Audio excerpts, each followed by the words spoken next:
Hello दोस्तों, स्वागत है आप सभी का आपके अपने YouTube channel knowledge point RD में। दोस्तों, आज त्रिकोणमितीय के कुछ महत्वपूर्ण सूत्र हम बताएंगे, क्योंकि प्रश्नावली सी यदि आपको पढ़ना है तो इन सूत्रों को याद करना बहुत ज़रूरी होता है। तो क्या आप सूत्र याद करना चाहेंगे? यदि आप सूत्र याद करना चाहेंगे तो आइए आप हमारे वीडियो को पूरा देखें और इनको देखते देखते आप ऐसे सूत्रों को याद कर लेंगे। कॉपी उठा लीजिए, पेन उठा लीजिए, आप हमारे साथ वीडियो में सूत्रों को लिखते जाइए, ताकि लिखने पर हमें रटने से नहीं याद होता है। हम जितना ज़्यादा प्रैक्टिस लिखने का करते हैं उतना ज़्यादा हमारा सूत्र याद होता चला जाता है और फिर हम उसे भूलते नहीं हैं। तो चलते हैं, हम देखते हैं। कुछ सूत्र होते हैं हमारे जो उनके संबंध होते हैं, त्रिकोणमितीय अनुपातों के संबंध के कुछ सूत्र होते हैं जो आपको आगे देखने को मिलेंगे। और जब तक इनको आप याद नहीं कर पाएंगे, आगे प्रश्नों को हल करना थोड़ा मुश्किल हो जाएगा। तो आइए बिल्कुल हमारे साथ बने रहिए। वीडियो को आप वीडियो देखते देखते सूत्रों को आसानी से याद कर लेंगे। चलते हैं, पहला देखते हैं हम। जैसे होता है साइन थीटा गुणे कोसेक थीटा, इसके बराबर एक होता है। इसके बराबर क्या होता है? एक होता है। और यदि आपसे पूछा जाए कि साइन थीटा में क्या होता है, साइन थीटा बराबर क्या होता है, बिल्कुल साइन थीटा का भी मान निकलता है। साइन थीटा बराबर एक, ये वाला हमने एक लिख दिया। और ये हमारा गुणांक कहलाता है। क्या कहलाता है? गुणांक कहलाता है। गुणांक हमेशा बटे में जाता है। गुणांक हमेशा किस में जाता है? बटे में जाता है। तो ये कोसेक थीटा हो गया। क्या हो गया? Cosec theta. साइन थीटा बराबर क्या होता है? एक बटे कोसेक थीटा। एक बटे कोसेक थीटा। यदि आपसे पूछा जाए कोसेक थीटा बराबर क्या होता है, कोसेक थीटा बराबर तो एक, और आपका ये एक हो गया ये वाला, और बटे साइन थीटा, बटे साइन थीटा। तो ये आपके कोसेक थीटा बराबर एक बटे साइन थीटा हो गया। कोसेक थीटा बराबर एक बटे साइन थीटा हो गया। तो इस तरह से दूसरा देखते हैं हम। दूसरा हमारा क्या कहलाता है? Sec theta into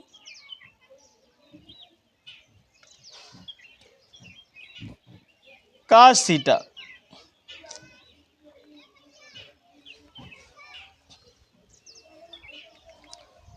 sec theta into cos theta बराबर क्या होता है? एक होता है। अगर आपसे पूछा जाए कि सेक थीटा बराबर क्या होता है, सेक थीटा बराबर एक बटे, ये कास काहे में है? गुणांक में है, तो कास नीचे आ जाएगा, कास थीटा। यानी कि सेक थीटा बराबर क्या होता है?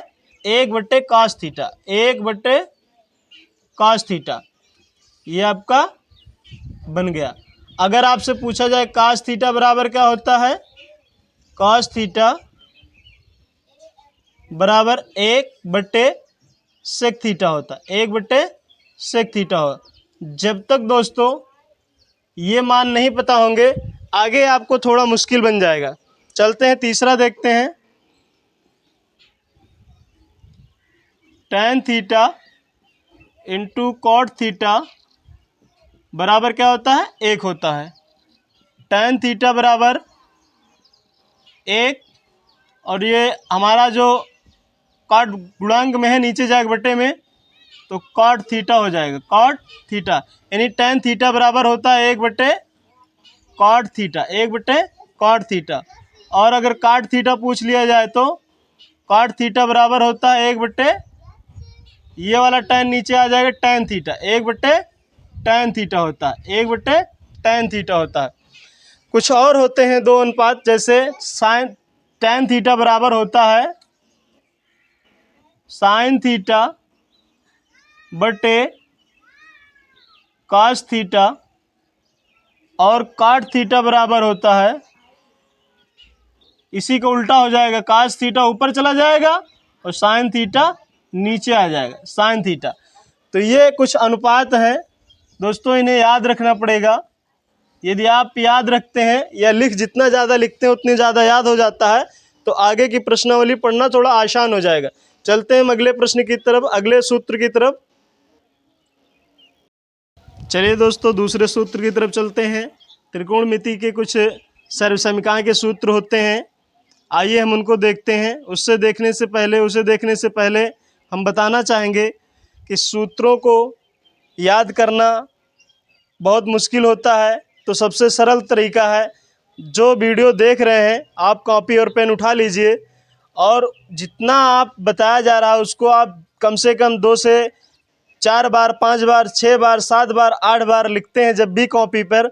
यदि ऐसा आप करते हैं तो बहुत ही जल्दी आपको सूत्र याद हो जाएंगे और सूत्रों को जितनी ज़्यादा आप गणित प्रयोग में लाएंगे उतने ज़्यादा याद होगा, क्योंकि याद करने से याद नहीं होता है, उसे लिखने से याद होता है। तो आइए हम देखते हैं सर्वसंख्या के कुछ सूत्र होते हैं, क्योंकि प्रश्नावली सी जब पढ़ेंगे तो ऐसे प्रश्नों को हमें देखने को मिलेगा वहाँ पे। यदि हम इससे पहले नहीं देखेंगे तो हम आगे की सी प्रश्नावली हल करना हमारे लिए मुश्किल हो जाएगा। तो देखते हैं हमारी सर्वसंख्या क्या है। नंबर 1 जैसे हमारा होता है sine square theta plus cos square theta, sine square theta plus cos square theta, जो इसका मान होता है दोस्तों वो 1 होता है। इसका मान क्या होता है? 1 होता है। अब अगर आपसे पूछ लिया जाए कि साइन स्क्वायर थीटा बराबर क्या होता है, कि साइन स्क्वायर थीटा बराबर क्या होता है, तो आप इस 1 को लिखे रहेंगे और ये आपका कास स्क्वायर थीटा प्लस में है, उस तरफ जाएगा, 1 की तरफ जाएगा, यानी पक्षांतर कर रहे हैं, बराबर के उस तरफ ले जा रहे हैं, तो माइनस हो जाता है cos square theta minus cos square theta, क्योंकि पक्षांतर पे चिन्ह क्या होते हैं? बदल जाते हैं। प्लस का माइनस हो जाता है और माइनस का प्लस हो जाता है, तो ये प्लस है तो इस तरफ आएगा तो माइनस के कास स्क्वायर थीटा हो गया। तो साइन स्क्वायर थीटा बराबर होता है 1 माइनस कास स्क्वायर थीटा। ये आपका एक फार्मूला बन गया। एक फार्मूला आपका ये है कि sine square theta plus cos square theta बराबर 1 होता है। दूसरा साइन स्क्वायर थीटा बराबर पूछ लिया जाए तो 1 माइनस कास स्क्वायर थीटा होता है। चलिए तीसरे को देखते हैं हम। तीसरा, यदि आपसे कास स्क्वायर थीटा पूछ लिया जाए कि कास स्क्वायर थीटा बराबर क्या होता है, तो आप 1 इसको लिखे रहेंगे और ये साइन को इस तरफ पक्षांतर करेंगे, तो साइन काहे का है? प्लस का है, तो इस तरफ आएगा तो माइनस के हो जाएगा साइन स्क्वायर थीटा। ये वेरी इंपॉर्टेंट सूत्र है, यदि आप इनको पता है तो आप आसानी से प्रश्नों को हल कर पाएंगे। चलते हैं हम दूसरा देखते हैं। दूसरा क्या होता है?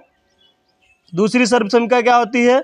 Sec square theta minus tan square theta. इसका मान हमेशा 1 होता है। इसका मान क्या होता है? जहाँ भी कहीं आपको देखने को मिल जाए sec square theta minus tan square theta बराबर 1 होता है।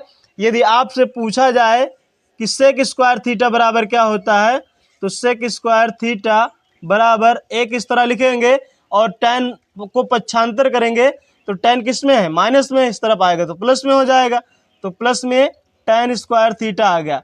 यानी सेक स्क्वायर थीटा बराबर होता है 1 प्लस टेन स्क्वायर थीटा। अब हम टेन का निकाल लेते हैं, तो टेन काहे में है? माइनस में है, तो इस तरह से क्या हो जाएगा? माइनस टेन स्क्वायर थीटा बराबर 1। और ये सेक स्क्वायर थीटा किस में? प्लस में। उस तरफ जाएगा तो किस में आएगा? माइनस में। सेक स्क्वायर थीटा, तो माइनस टेन स्क्वायर थीटा थोड़ा कहने में अटपटा लगता है, इसलिए क्या करते हैं? माइनस से दोनों पक्षों में गुणा कर देते हैं।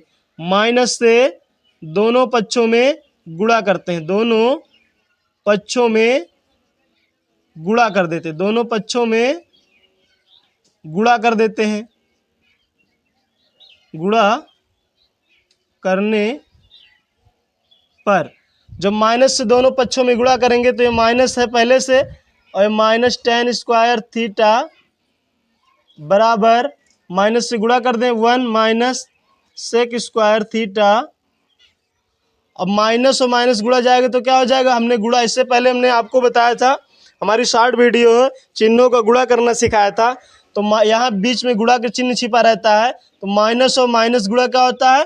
प्लस, यानी टेन स्क्वायर थीटा हो जाएगा। क्या हो जाएगा? टेन स्क्वायर थीटा हो जाएगा। टेन स्क्वायर थीटा बराबर, अब इस तरफ क्या हो जाएगा? माइनस, ये आ जाएगा माइनस 1 और माइनस माइनस गुणा क्या होता है? प्लस सेक स्क्वायर थीटा आ जाएगा। सेक स्क्वायर थीटा, तो टेन स्क्वायर थीटा को हम इस तरह लिख सकते हैं, टेन स्क्वायर थीटा बराबर सेक स्क्वायर पहले लिख देते हैं प्लस वाला सेक स्क्वायर थीटा, और ये माइनस के 1 लिख देते हैं। तो इस तरह से आपका ये सूत्र बन गया, टेन स्क्वायर थीटा बराबर क्या होता है? सेक स्क्वायर थीटा माइनस 1 होता है। चलते हैं, हम देखते हैं दूसरा और एक हम छठवां में देख लेते हैं। कोसेक स्क्वायर थीटा माइनस काट स्क्वायर थीटा, इसका मान क्या आता है? 1 आता है। और ठीक इसी तरह आप देखते हैं कोसेक स्क्वायर थीटा को निकालते हैं। कोसेक स्क्वायर थीटा बराबर 1 तो हमारा हाई है। अब ये माइनस का है, इस तरफ काट तो उस तरफ पक्षांतर करेंगे तो प्लस के हो जाएगा, प्लस काट स्क्वायर थीटा।